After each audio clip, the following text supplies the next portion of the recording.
Hello po, this is Nehemiah Sayuhay, ang inyong ka-learner. Welcome po kayo sa aking channel. Welcome rin po kayo sa aking Preach from Home program. Narito na po tayo sa chapter 13 ng unang sulat ni Apostol Pablo sa mga taga-Korinto. At ang video ito ay bibigyan po natin ng titulo na Love is the Greatest. At ang video po ay susunod na after a short intro.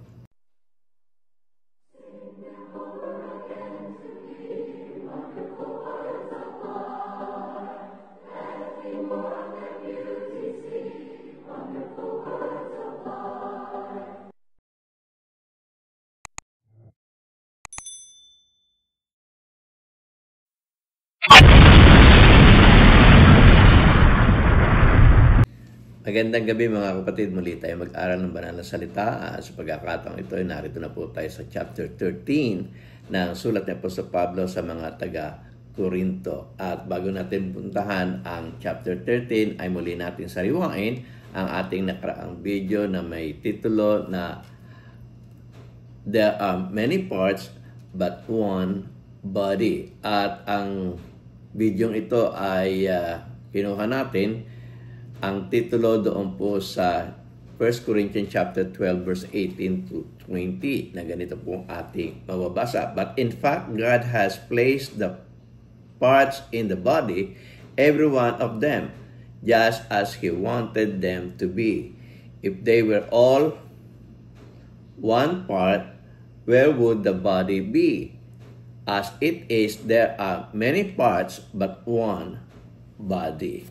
So, tinutukoy niya po yung church, no? Yung church ng Korinto, bagamat siya ay iisa, pero ito ay maraming sangkap. No? At sinabi pa nga niya doon na ang sakit ng kalingkingan ay sakit ng buong katawan. At ngayon po ay pupunta na po tayo sa chapter 13 at muli natin babasahin yung unang talata nitong chapter na ito sa 1 Corinthians chapter 13 verse 1. Ganito po ang ating mababasa. If I speak in the tongue of men of all of angels, but do not have love, I am only a resounding gong or a clanging cymbal. So makikita natin dito ang binibigyan emphasis ni Apostol Pablo dito yung love, no? Na sabi niya nga kahit na siya ay magsalita ng wika ng mga tao o magsalita ng wika ng mga anghel. So meron pong wika rin ang mga anghel, no? Sabi niya dahil nga meron siyang power of speaking of tongue, kung kaya niya magsalita ng iba't ibang wika ng mga tao, tapos kaya niya rin magsalita ng mga wika ng mga anghel, pero kung wala siyang pag-ibig, wala. Para lang siya yung tanso na tumutunog o yung bell na tumutunog o batingaw na umaali-ngaw. Ganyan po ang mabasa natin doon sa Tagalog, no? Unang Korinto kapitulo 13 talatang 1. Ang Bibliang Tagalog na po na nalibag noong 1978, ang ating bumabasahin, ang sabi po ng banal na kasulatan ay ganito: kung ako'y magsalita ng mga wika o ng mga tao at ng mga anghel, dapat wala akong pag-ibig, ay ako'y naging tanso na tumutunog o batingaw na umaalingaw-ngaw. So, baliwala, no? Kahit na meron akong power of speaking of tongue, no? Na kaya ko pang magsalita ng iba't ibang lengguwahe ng tao at iba't ibang lengguwahe ng mga anghel, kung wala namang tumutubong pag-ibig sa aking puso, ito ay walang saysay. Yun ang ibig lamang sabihin niya sa Pablo. Ito'y ingay lang, pero wala namang saysay. Okay, sa 1 Corinthians chapter 13 verse 2, ganito po ang ating mabasa. If I have the gift of prophecy and can fathom all mysteries and all knowledge, and if I have a faith that can move mountains, but do not have love, I am nothing. So, muli nang sinabi na naman ni Apostol Pablo, kung wala akong pag-ibig, wala naman yun. Wala. No, wala akong kabuluhan. No? kahit na ako'y magkaroon pa ng ng napakadakilang pananampalataya, no, kaya kong ilipat yung bundok sa isang lugar para punta sa isang lugar, pero wala naman ang pag-ibig, wala ring kabuluhan. Ako'y wala ring kabuluhan. So sa Tagalog natin babasahin, sabi po ng banal na kasulatan. Ito, 1 Corinthians chapter 13 verse 2, at kung magkaroon ako ng kaloob ng panghuhula at maalaman ko ang lahat ng mga hiwaga at ang lahat ng mga kaalaman, at kung magkaroon ako ng buong pananampalataya na pat mailipat ko ang bundok, dapat wala akong pag-ibig, sabi niya, ay wala akong kabuluhan. So dito binibigyan diin po sa Pablo na magkaroon ka man ng lahat, maganda yun, magkaroon ka ng kapangyarihan, no? Magkaroon ka ng pananampalataya na kaya mo ilipat ang bundok sa isang lugar papunta sa isang lugar, maganda yun, no? Pero kung wala namang tumitibong pag-ibig sa iyong puso, wala kang kabuluhan sa Diyos. Okay? So sa 1 Corinthians chapter 13 verse 3, ganito ang ating mabasa. If I give all I possess to the poor and give over my body to hardship, that I may boast, but do not have love, I gain nothing. Wala naman akong mapapala. Kahit nasabi ko pa na bigay ko ang lahat ng aking kayamanan, kahit ng aking buhay, pero kung wala naman akong pag-ibig, wala rin. Na? Sa Tagalog, ganito ating mabasa, at kung ipagkaloob ko ang lahat ng aking mga tinatangkilik upang ipakain sa mga dukha, at kung ibigay ko ang aking katawan upang sunugin, dapat wala akong pag-ibig, ay walang pakikinabangin sa akin. So, pati na yung pagsasakripisyo mo, no, pagbibigay mo sa lahat ng mga mahihirap, no, pagbibigay mo ng iyong sarili upang sunugin. Pero kung ginagawa mo yan na wala ka namang pag-ibig, wala ka namang pakikinabangin. Wala kang pakinabang dyan. No? Dahil wala ka rin, hindi mo rin tatamanin yung buhay na walang hanggan. No?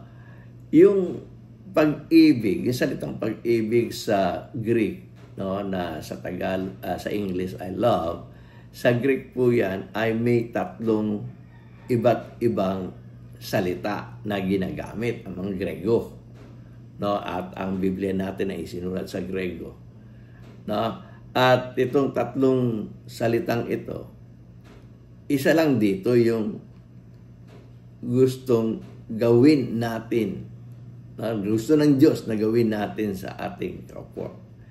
No? At ganito yung ating, tingnan po ninyo ito nasa monitor, no? Ito itong nasa monitor na ito.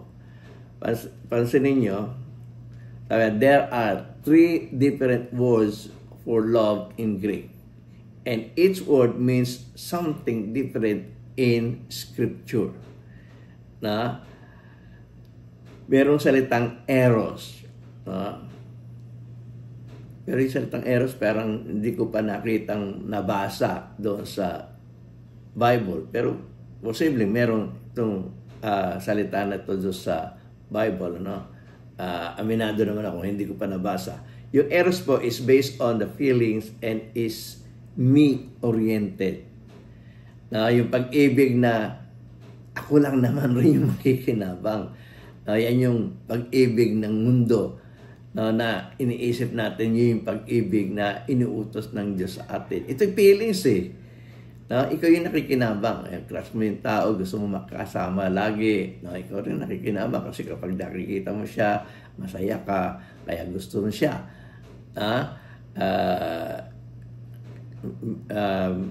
Minahal mo yung tao. No, sabi, minahal mo yung tao dahil mayaman siya. No, sino makikinabang? Diba? Ikaw ang makikinabang doon sa sa kayamanan niya, kaya ganun gusto mo ang taong yun. Na? So, yun yung salitang eros. Meron namang salitang pilya o pila. o ibang salita ay philo. No, ito ay, sabi nga, brotherly love. Pero dito sa ating definition, sabi, philia is based on shared interest and is we-oriented. Yung philia ay yung pagmamahal mo sa iyong kapwa. No, na ito ay, ang interest naman ito ay yung kayong dalawa. Yung pakinabang ng inyong dalawa. Kaya nga, we-oriented. Pero ang isa pang word na ginagamit ng Greek sa salitang love ay yung agape. At itong agape, ito yung Christ-centered and others-oriented. So, kapakanan ng iba na yung pong nasa isip mo. Kaya nga ito, minsan dinidefine ito na unconditional love. Ikaw lang ang mag-iibig kahit hindi ka ibigin niya.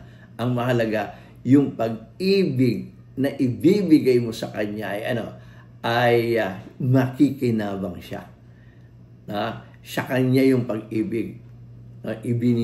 Binibigay mo yung pag-ibig.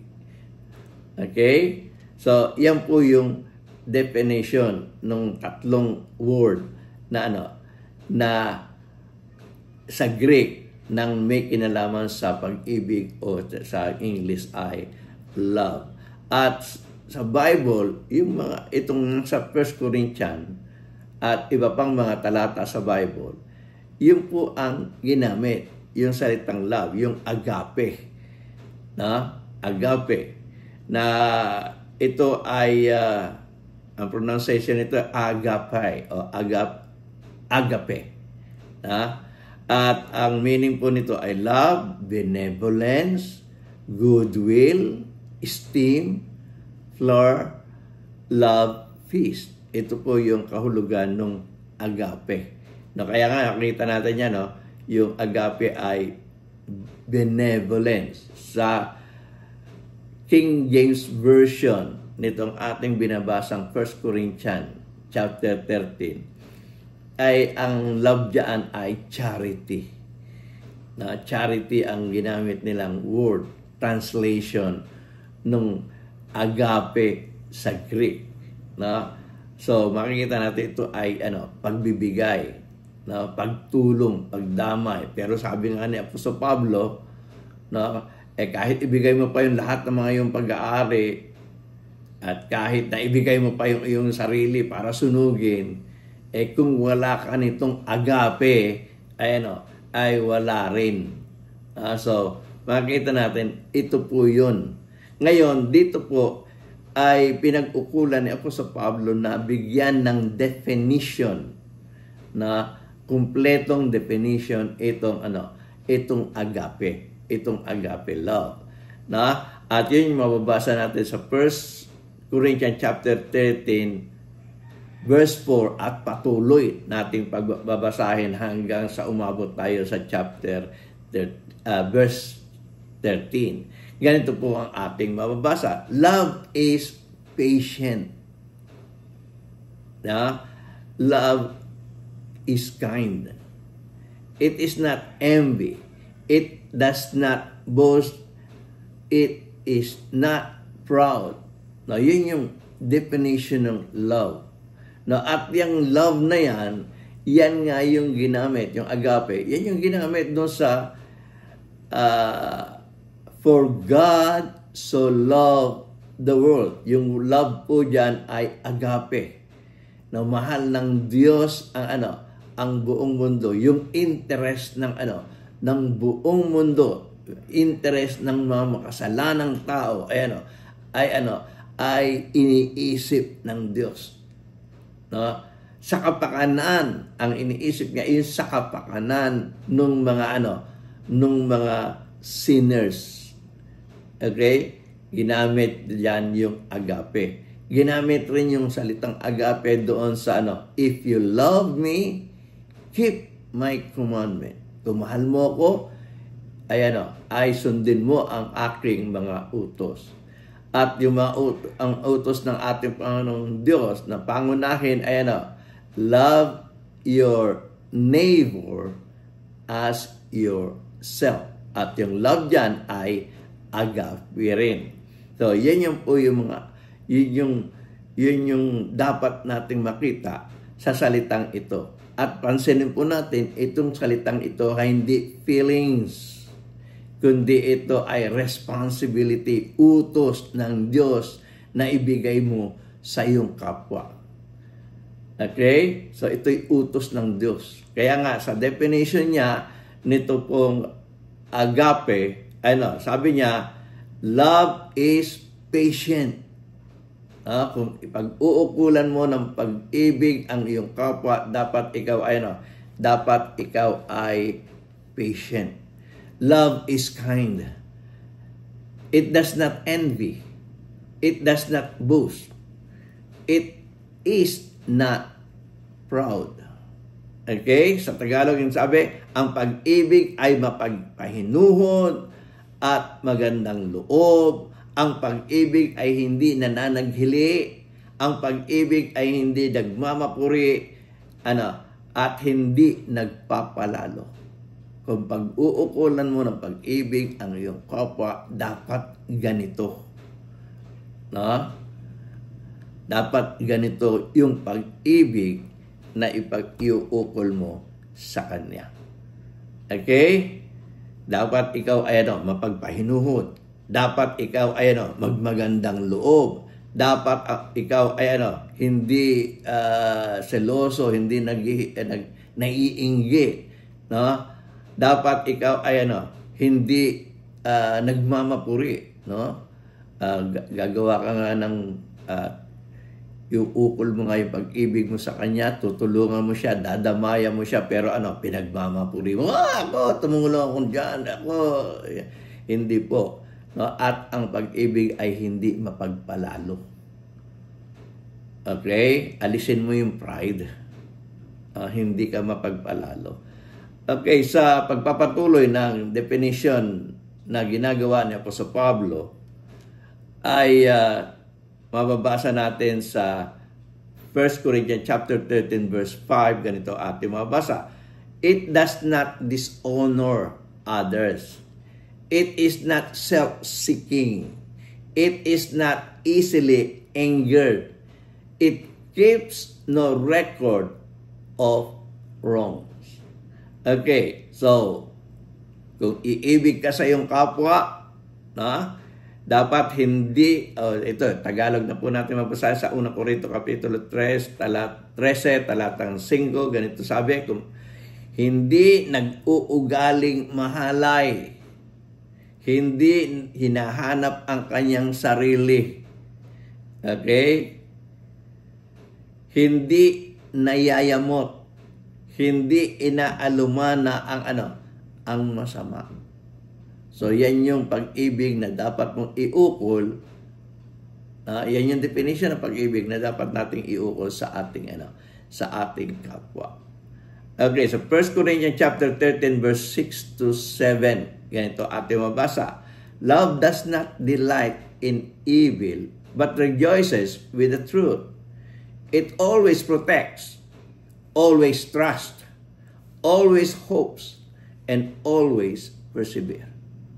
Yun yung pag-ibig na nais ng Diyos na makita natin na ito yung ating ibigay doon sa ating kapwa. Sa Tagalog niyan, sa 1 Corinto Kapitulo 13, talatang 6 hanggang 7, ganito ang ating mabasa, hindi nagagalak sa kalikuan. Yung pag-ibig, hindi nagagalak sa kalikuan. Hindi ka nag-iisip ng masama sa iyong kapwa. Hindi nakikigalak sa katotohanan, kundi, sabi niya, nakikigalak sa katotohanan. So, mas masaya siya na ang iukol niya sa kanyang kapwa ay ang katotohanan. Lahat binabata. So, kung may pag-ibig ka, ito yung pag-ibig na gusto mong gawin sa iyong kapwa, dapat handa kang magtiis. Handa mong suungin kung anumang mga kahirapang mangyayari sa iyo dahil sa pag-ibig mo sa iyong kapwa. Handang lahat ay binabata, lahat ay pinaniniwalaan. Yung salitang lahat ay pinaniniwalaan, lahat pinagkakatiwalaan. No? Lahat ay inaasahan, lahat ay ay tinitiis. Ganon yung pag-ibig na binibigyan o binibigay na kahulugan ni Apostol Pablo na dapat maunawaan ng mga taga-Korinto.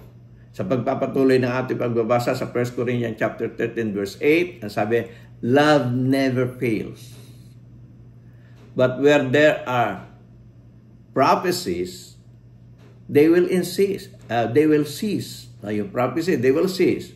Where there are tongues, or speaking in tongue, they will still. Where there is knowledge, it will pass away. Okay? Sabi niya, ang pag-ibig ay hindi nagkukulang kailanman. Kahit maging ang mga hula, nagkulang. Bakit? Natatapos. Maging ang mga wika, titigil. Maging ang kaalaman ay mawawala. So makikita natin yung power, yung kapag ikaw ay na-filled with the Holy Spirit na magkaroon ka ng power na manghula, hindi naman yan pangmatagalan, titigil yan. Kahit na magkaroon ka ng power of speaking in tongue, titigil din yun. Matatapos din. Maging magkaroon ka ng kaalaman, na filled with the Holy Spirit ka, pinuspos ka ng Diyos ng wisdom, ito rin ay mawawala. Pero ang sabi niya, ang pag-ibig ay hindi mawawala. Hindi ito magkukulang. Yung sinatang pagkukulang doon, compared doon sa mga sinabi niya kanina, ito ay mananatili. Ang pag-ibig ay dapat manatili. Okay? 1 Corinthians chapter 13 verse 9 to 10, ganito ating mabasa. For we know in part, and what we prophesy in part. But when completeness comes, what is in part, disappear.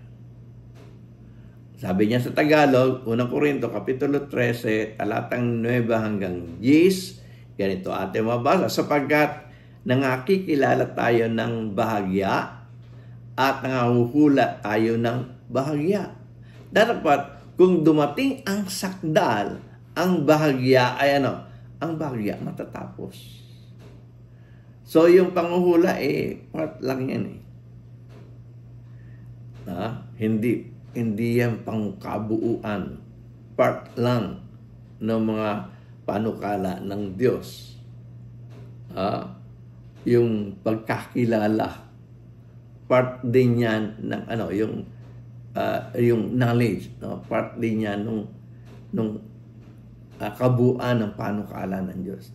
Dapat sabi niya, pag dumating ang sakdal, kapag nabuo na yung panukala ng Diyos, ang bahagya ay ay matatapos. Okay? 1 Corinthians chapter 13 verse 11. Sabi niya, when I was a child, ito yung example na ibinigay niya. Sabi niya, when I was a child, I thought like a child. I thought like a child. I reasoned like a child.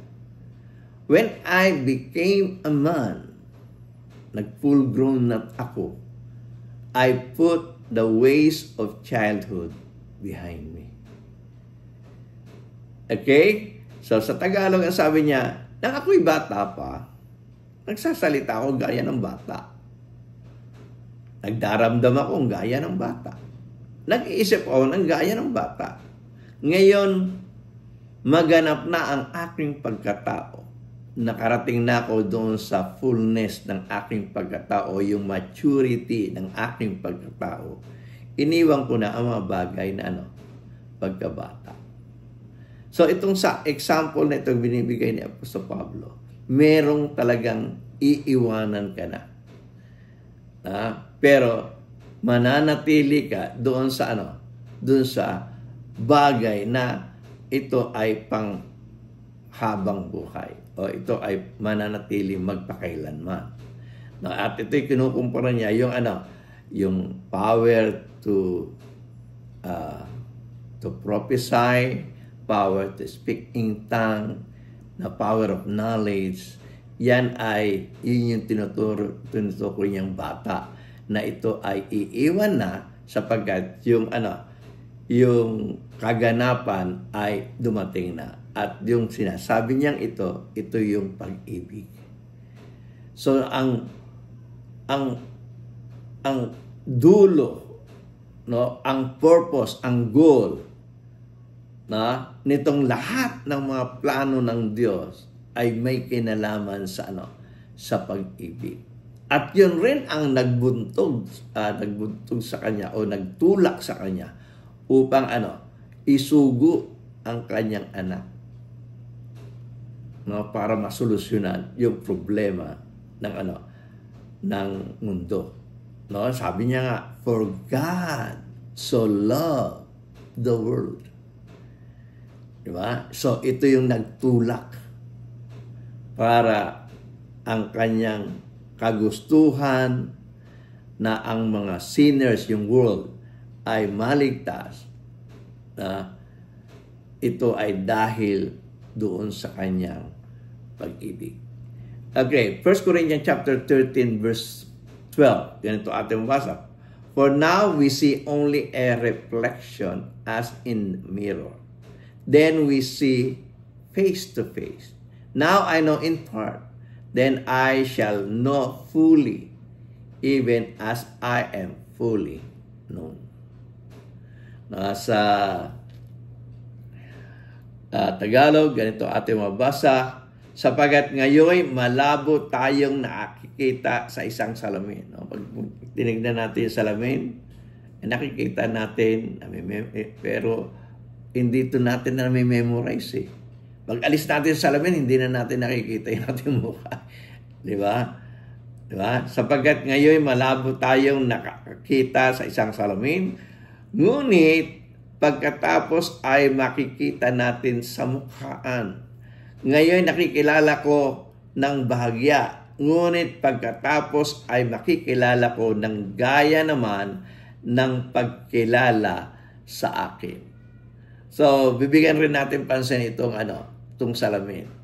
Yung salamin nila, hindi kagaya ng salamin natin na made of glass. At yung pinaka-mirror niya ay parang aluminum, na kung saan ay talagang kung tayo, yung itsura natin, yun yung makikita natin sa salamin. Pero yung salamin nila ay kiniskis lang na metal, na kung saan hindi naman talaga yung bagamat andun yung reflection natin, hindi naman talaga yung malinaw na kagaya ng salamin natin ngayon. At yun yung tinutukoy ni Apostol Pablo.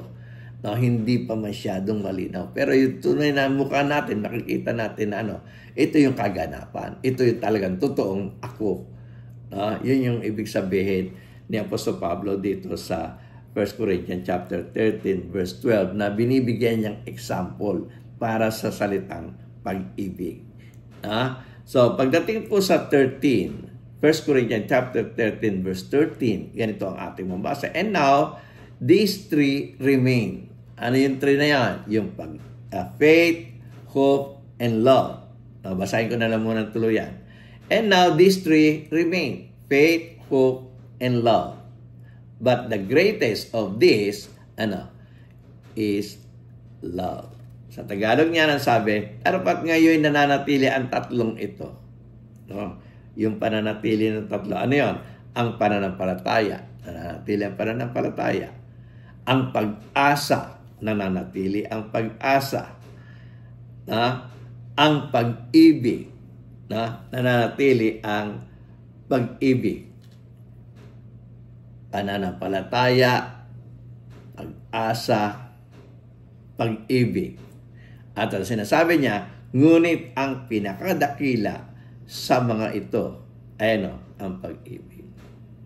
Di ba sinabi niya ni Apostol Pablo kanina na kahit meron ka pang pananampalataya na napakalaki na kaya mong sa iyong pananampalataya kaya mong ilipat yung bundok, kung wala ka naman pag-ibig, wala rin. So, kinakailangan nating manampalataya. Kinakailangan nating umasa. Panghawakan yung pag-asa ibinigay sa atin ng Diyos. Pag-asa sa buhay na walang hanggan. Pero, kinakailangan rin nating manatiling umiibig sa ating kapwa. Na ito nga ay dinidefine ng iba na unconditional love. Kahit ano pa siya, kahit na hindi pa siya kaibig-ibig, ay dapat natin siyang ibigin sapagkat ang dapat nating naisin ay yung kanyang kapakanan at hindi yung sa atin. Yan po yung sinasabing unconditional love. At yan po yung love na agape love na tinutukoy ni Apostol Pablo.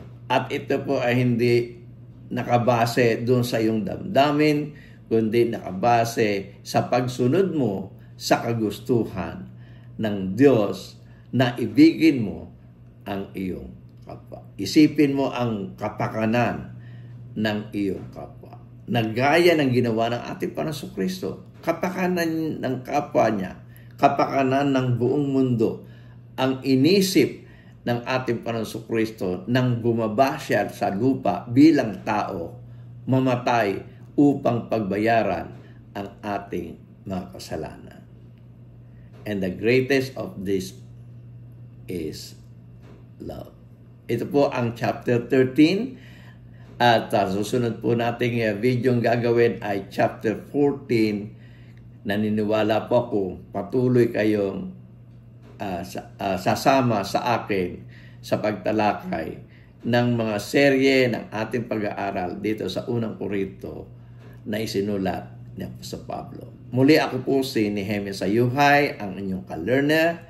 Labis po akong nagpapasalamat sa inyo. To God be the glory. Kung nagustuhan po ninyo ang video ito, sana po ay mag-subscribe kayo. I-ring nyo na rin po yung bell para sa ganoon ay ma-notify kayo sa mga susunod pang video na akin pong gagawin. Sana po ay i-like nyo na rin po ang video ito para po marami po ang mainggan na manood ng video ito. At kung gusto niyo po makabahagi sa utos ng ating Panginoong Kristo na ibahagi ang Ebanghelyo sa lahat ng kinapal, i-share niyo po ito sa inyong mga kaibigan. At kung meron po kayong comment, sana po ay mag-comment kayo. At sana po ay huwag niyo kalilimutan ang mga video ito nasa inyong harapan. At kung gusto niyo mag-subscribe, pindutin niyo lang po itong bilog sa aking pong likuran. Muli, ako po si Nehemia Sayuhay, ang inyong ka-learner. Labis po ako nagpapasalamat sa inyo. To God be the glory.